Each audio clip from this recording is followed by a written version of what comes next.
So Numbers 18, and we start at verse 21. Just to show what the brother just said, and we show it in the scripture.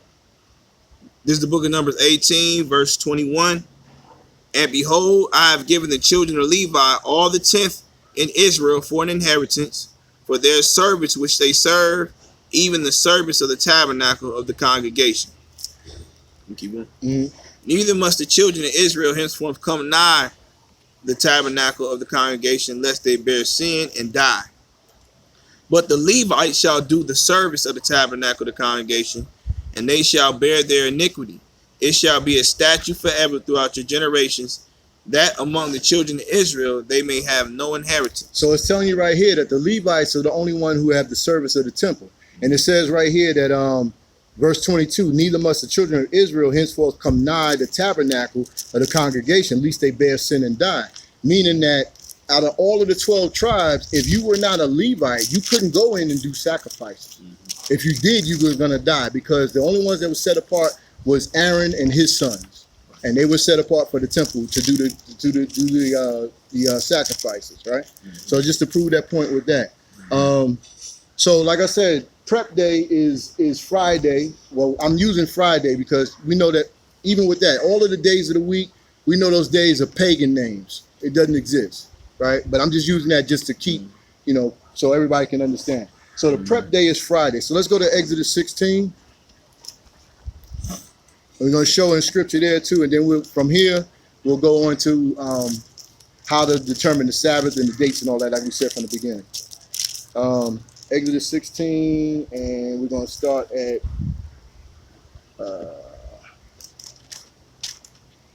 verse 21. This is the book of Exodus, chapter 16, verse 21. And they gathered it every morning, every man according to his eating. And when the sun waxed hot, it melted. So right here, I started there because it said every morning. So we just showed in the scripture that the day starts in the morning. So right here, this is telling you that this is day 5, and we're going into verse 22. Go ahead.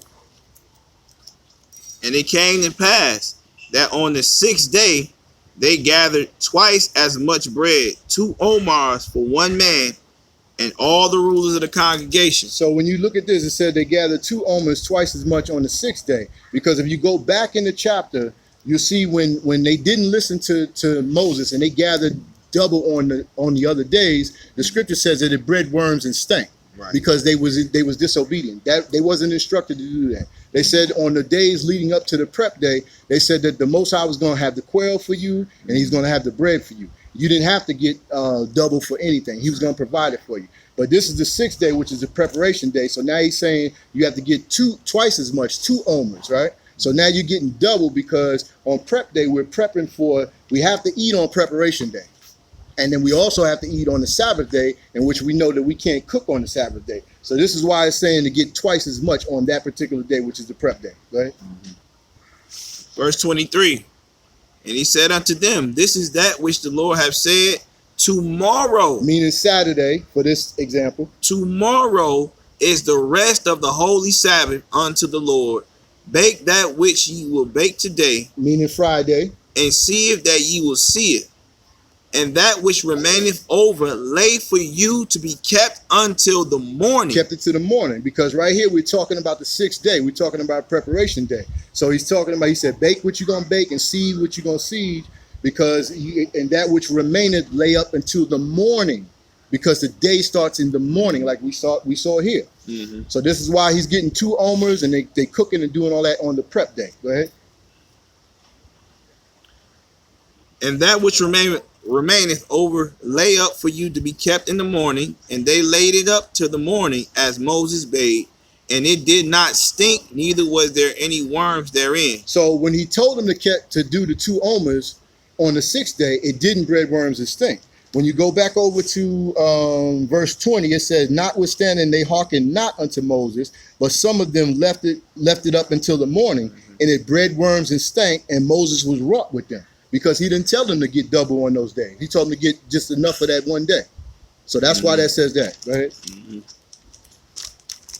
Verse 25. And Moses said, Eat that today for meaning Friday. Oh no, where we at?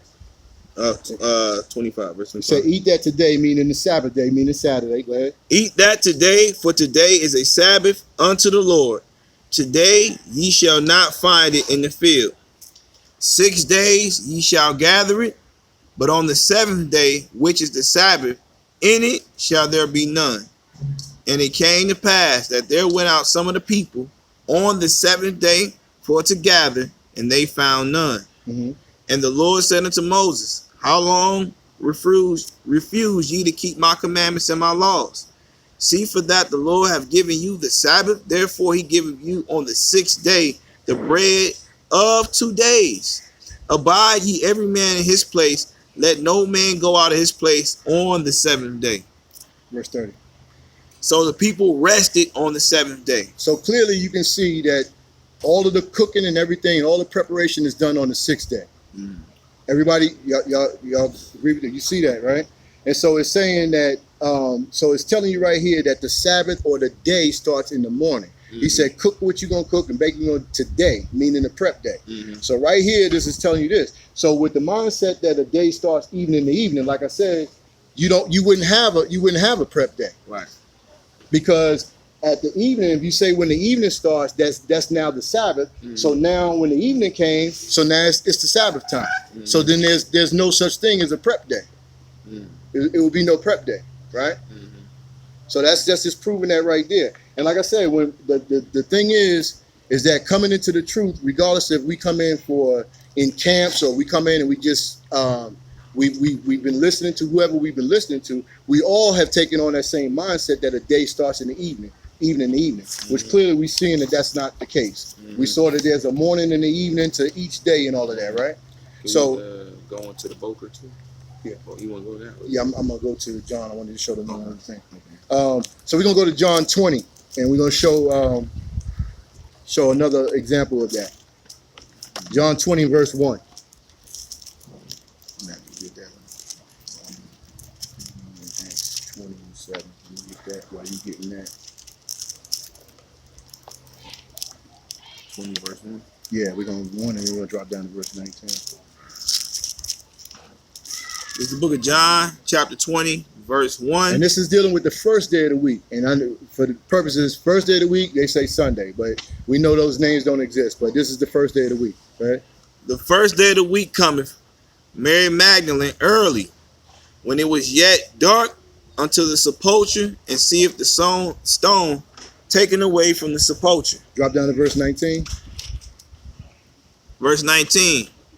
Then the same day, at evening, being the first day of the week, when the doors were shut, where the disciples were assembled for fear of the Jews, came Yehoshua and stood in the midst and saith unto them, peace be unto you. So right here is the top of the chapter. In context, is talking about the first day of the week, and it said that she came.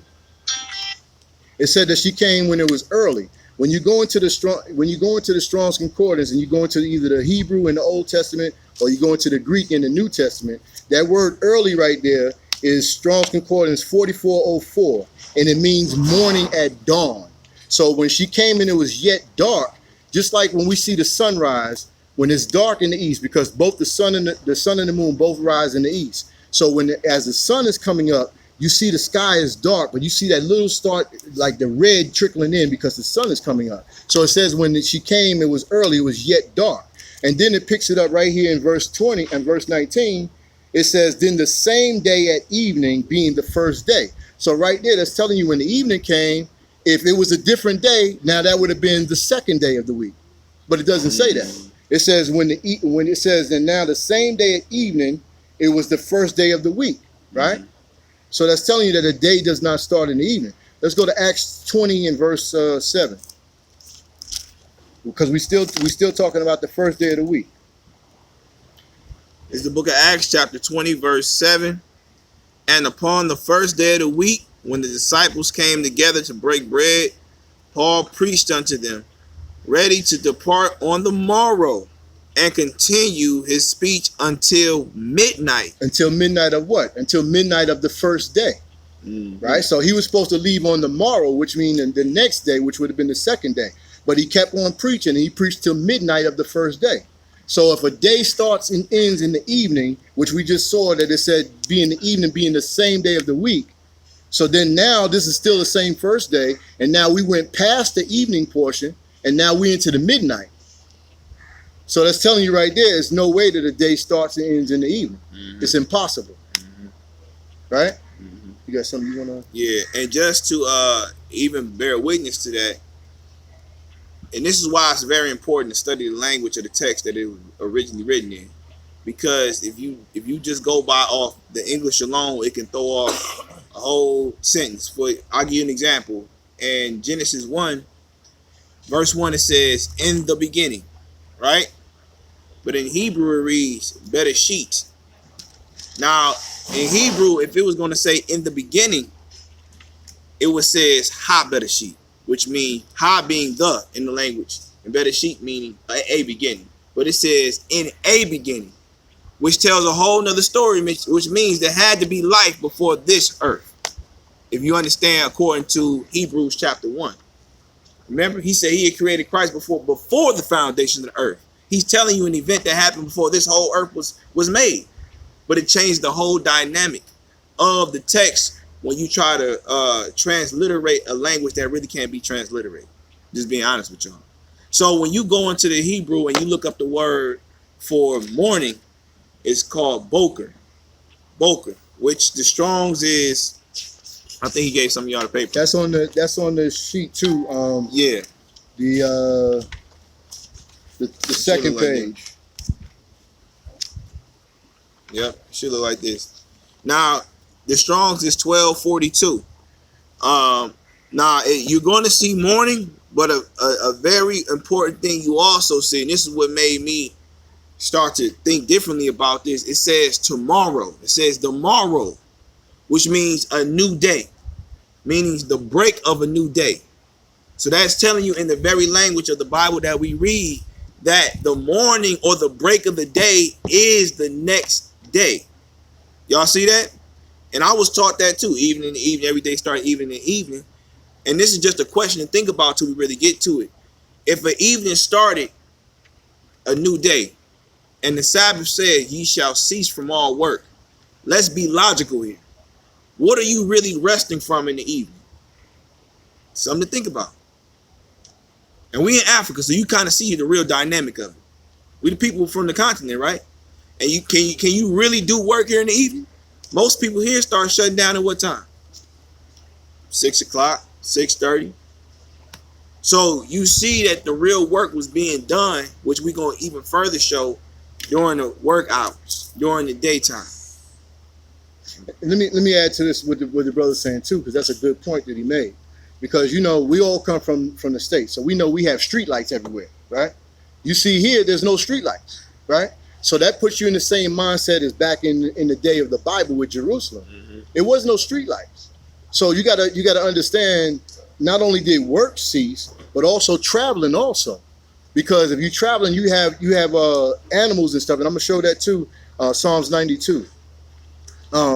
Because you have animals, nocturnal animals that come out at night, and during the day these animals are asleep. So when you're talking about that type of stuff, then you have to put yourself in the mindset of that this book was written in a time that we didn't know nothing about. It was not all of this that we sitting under this and all this kind of thing. It was lands where they had to travel, and probably you had a mode of transportation. You had a donkey or something like that, but a lot of people walked. So when they had to go up to Jerusalem for the feast days, that was a long journey. Right. You know what I'm saying? They didn't catch a boat. They didn't catch a bajaji and none of that stuff. They had to walk, and it took a long time to get to where they was going. Right. I think that's. I'm sorry. Psalms 104 is where we need to go, because, like I said, you have to put yourself in the mind frame that it was dark in that time, so it wasn't people. Nobody was moving around working. Nobody was traveling anything anyway. Right. Verse 20. This is Psalms 104, verse 20. Okay.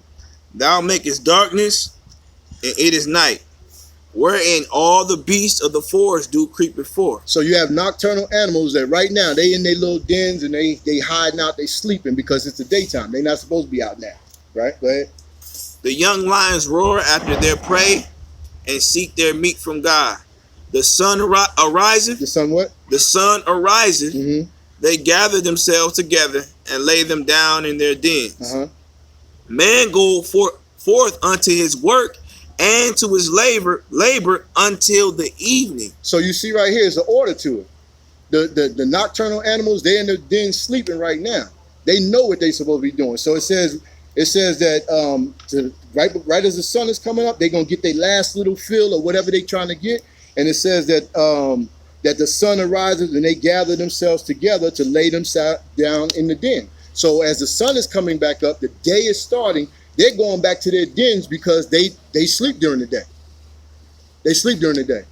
So then it goes on to say that man goes forth unto his work, unto his labor until the evening. So it's a cycle of things. It's a cycle of things. Mm-hmm.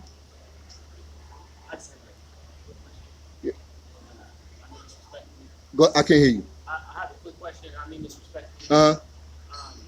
Can we poll the audience to see if anyone disagrees with you? Well, and I'm only asking but let me say this though, brother, because I don't know if you was late, but we put out from the beginning that what we're gonna do is we're gonna wait until the end, and it's not really for me. It's not about whether if you believe you agree with me or you agree with the brother. It's about agreeing with the word. So only thing we're doing is we're expounding, we're leading up to it, but the word is saying what it says. So at the end of the day, I mean, we have to really either, like the scripture says, let Yah be true and every man a lie. So if we're just simply reading the scriptures, I read that on the Sabbath, there's a morning and an evening. I can get an agreement with you. He wants you to just be able to continue because I believe everyone here is nodding their head in agreement. Okay, well, I didn't see what he's saying. I was just suggesting if we can ask the audience if they agree with you, because I would love to hear what more you have. I'm only asking because I'm short on time and I would love to hear what else you have. Okay. Okay, so we're gonna adhere to what the brother's saying. So I personally agree with every. I think you make your point very well. That the day starts in the morning and ends in the evening. And I would love to hear anyone else listen. Does everybody understand, or is everybody confused, or does anybody disagree with that? Well, we were taught, like you said, but like right now, our Sabbath is Tuesday evening to Wednesday. Mm-hmm. Mm-hmm. So we're on a different, like, not the moon, I guess it's the moon and the sun. But we're open to learn it, you know. Gotcha. Okay. So we can say everybody is very clear when the day starts. Okay. So everybody's cool. Okay, I want to hear what you have to say. Okay, I misunderstood you, brother. So shalom on that. I wasn't trying to, you know what I'm saying? But yeah, I'm just trying to, because I was telling the brother too. Sometimes when you're doing a class or you're trying to bring out the understanding, if you start taking questions and stuff, we're talking about when the day starts, we're talking about when the moon or the Sabbath, and then somebody come and say, well, how many animals was in the ark? And it ain't got nothing to do with what we're talking about. And then by the time we keep entertaining this, but when everybody leave, everybody's left here and they still confused and all that. Me coming from church, they had question and answer. You ask the pastor one question, he's skating and answering, and when we leave, I got 10 more questions. So that's all I was trying to do. I wasn't trying to offend or anything like that. So I think now that we got that clear, now the next thing will be, which I want to make sure did everybody see in Genesis how we actually tell the times, months, and all that? Everybody clear on that? So Genesis 1:14, just to be short, shows you exactly how we told time. And just to be clear on the history, the Gregorian calendar came, obviously everybody should know that's from the Romans. Everybody know about Constantine, correct? Another person you should really research is Hillel II.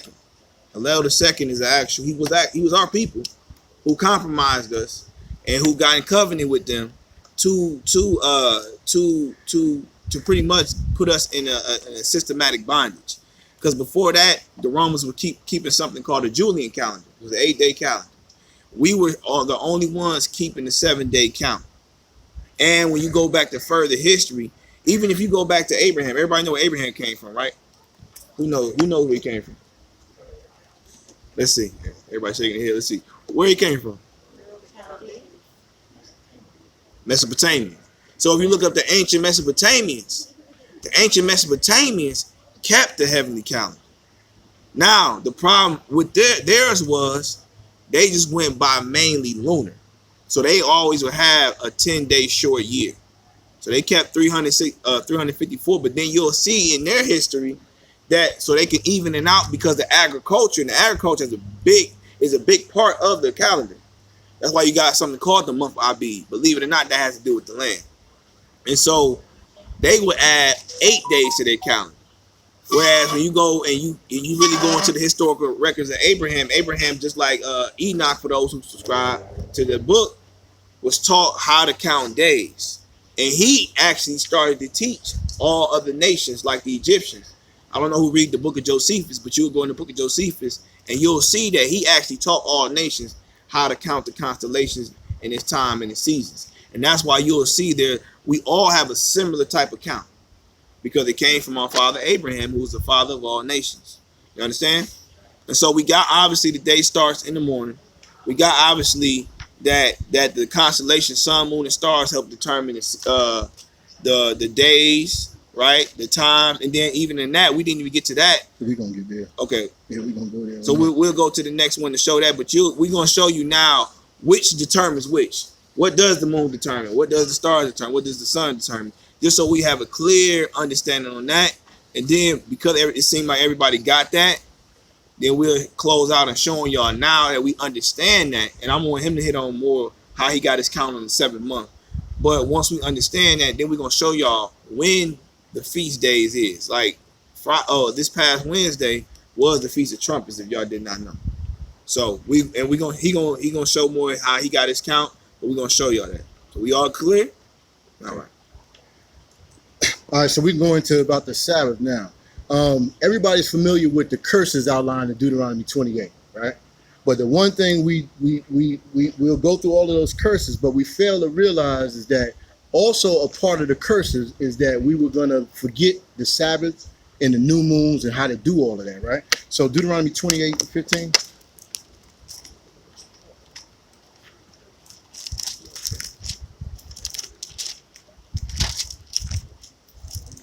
And then I'm going to go to Hosea.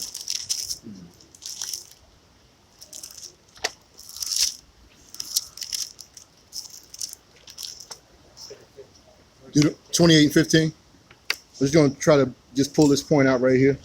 This is the book of Deuteronomy, chapter 28, verse 15. But it shall come to pass, if thou wilt not hearken unto the voice of the Lord thy God, to observe, to do all his commandments and his statutes, which I command thee this day, that all these curses shall come upon thee and overtake thee. Keep going.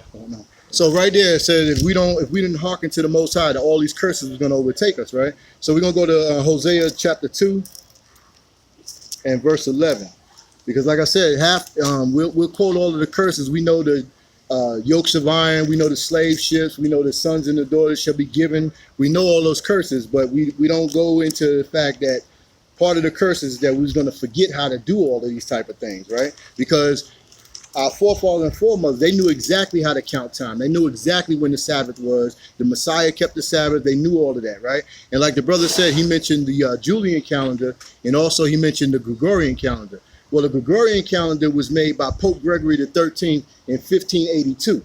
So we know that the people in the Bible kept the Sabbath, they kept the feast days prior to that. So how were they able to keep these days prior to the invention of the Gregorian calendar in 1582? We have to ask, that's a legitimate question. We have to ask ourselves, how were they able to do it? And for that case, any calendar that you have written down on a piece of paper, how would they able to keep those days prior to anything written down?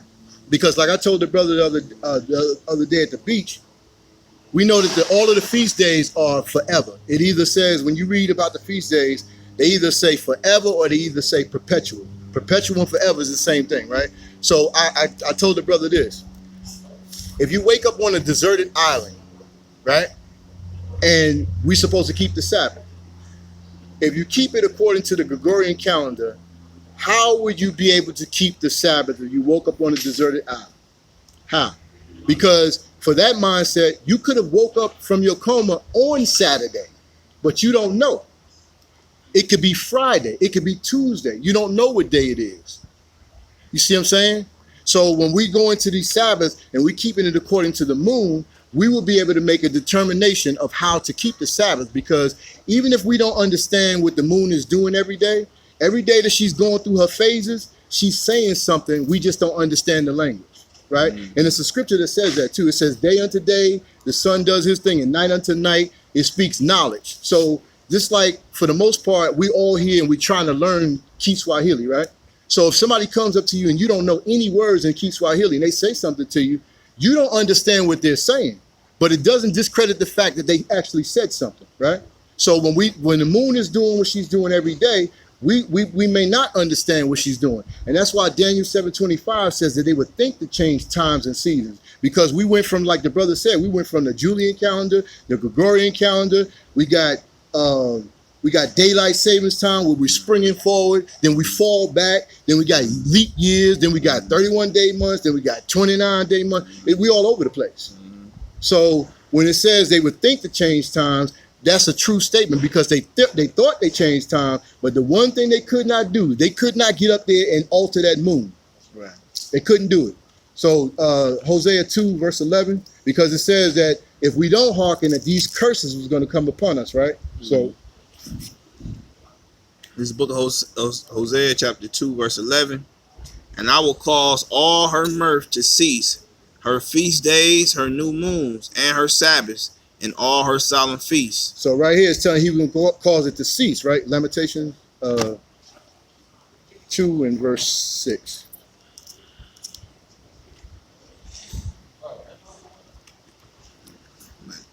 It's Lamentations 2 and starting at verse 6. This is the book of Lamentations chapter 2 verse 6. And he hath violently taken away his tabernacle, as if it were of a garden. He hath destroyed his places of the assembly. The Lord hath caused the solemn feast and the Sabbaths to be forgotten in Zion, and have despised in the indignation of his anger the king and the priest. So right there, that's part of the curses that we don't tend to go into, is that part of it was that we was going to forget it, right? So when we were keeping Saturday Sabbath and we was keeping even in the evening, I was telling my wife, Exodus 20 and verse 8. I want to make this point on that. Exodus 20 and verse 8. It says, remember the Sabbath to keep it holy. So that always puzzled me, because, like, if I know the brother's name, right, I don't need to remember his name if I'm walking up to the brother to have a conversation with him. I don't have to say, what's this brother's name? What is his name? I know his name, right? So the point that I'm making is that if we keep a weekly Sabbath every week, day in, day out, month after month, year after year, then why I don't understand why it would say remember the Sabbath, because that's something that we do all the time. That doesn't make sense to me. So the reason it says remember the Sabbath is because, like it said back there in Hosea, and it said in Lamentation, that part of the curse, the Most High was going to cause us to forget. So if the prophets in the Bible, Nehemiah, Obadiah, and all of them, they knew how to keep these days, they didn't have to remember. They knew how. They knew when the days was coming. They knew when the feast days was coming. Deuteronomy 16:16 says that they go up 3 times in a year to go to these feast days, right? So they had to know when these feast days were. And like I said, as far as traveling, there was no lights. So they had to leave in enough time to where they could travel to a certain period in the day, and then stop and find shelter, find somewhere to stay, and get up the next morning and continue their journey to get up to Jerusalem to be there, because they had to be there at a specific time. They couldn't show, if unleavened bread was on the 15th day of the month, they couldn't show up on the 16th day, because now you missed the Sabbath.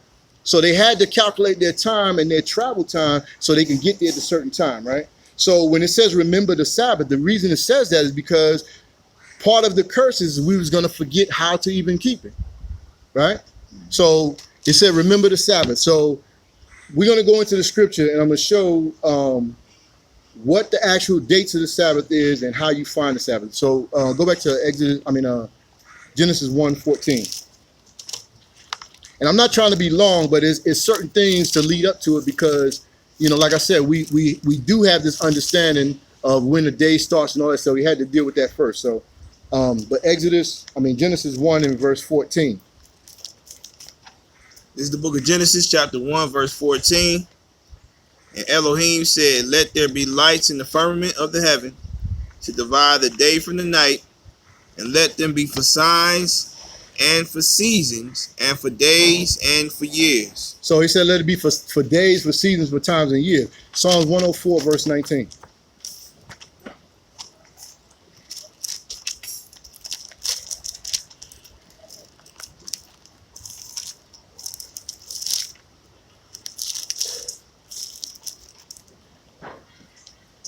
Psalms 104, verse 19. He appointed the moon for seasons. The sun knoweth is going down. So he said he appointed the moon for seasons. On your handout on the first page, the word seasons is 4150 Moedim, and it means appointed time. So these feast days are set feasts. They happen in a certain time at a certain year every year. Unleavened bread is going to be the 15th of the first month. Feast of Tabernacles is going to be the 15th day of the 7th month. It's an appointed time. It has to end. It has to happen at these specific times. And it says right here, he appointed the moon for seasons. So that word seasons there and the word seasons in Genesis 1:14, it does not mean seasons as far as winter, spring, summer, and all that. It means appointed times.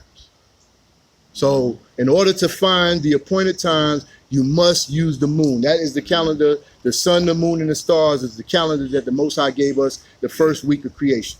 So you have to use that. You'll see in the Hebrew it says Moedim. Now the actual word for seasons, as far as that is tefukot. And that's talking about determining, the 4 seasons, etc., etc. But you'll see in Genesis 1 and 14, you'll see in Psalms 104 and 19, it does not say tefukot, it says Moedim. The same word you will see in Leviticus 23. And he said these are the appointed feasts. You're going to see the same exact word, Moedim. Okay. So we're going to go into Sirach, Ecclesiasticus 43 and verse 7. We'll start at verse 7. I'll read it if you don't have it. Yeah. You got it? What is that again? Sirach 43, verse 7. This is the book of Sirach or Ecclesiasticus, chapter 43, verse 7. I'll start at 6. Or verse 6. He made the moon also to serve in her appointed times or seasons, for a declaration of times and a sign of the world. From the moon is the sign of feast, a light that decreaseth in her perfection. Okay, so right here, this is talking about the full moon. The perfection of the moon is the fullness, right? And I'm going to get a precept for that. It's Sirach 39, verse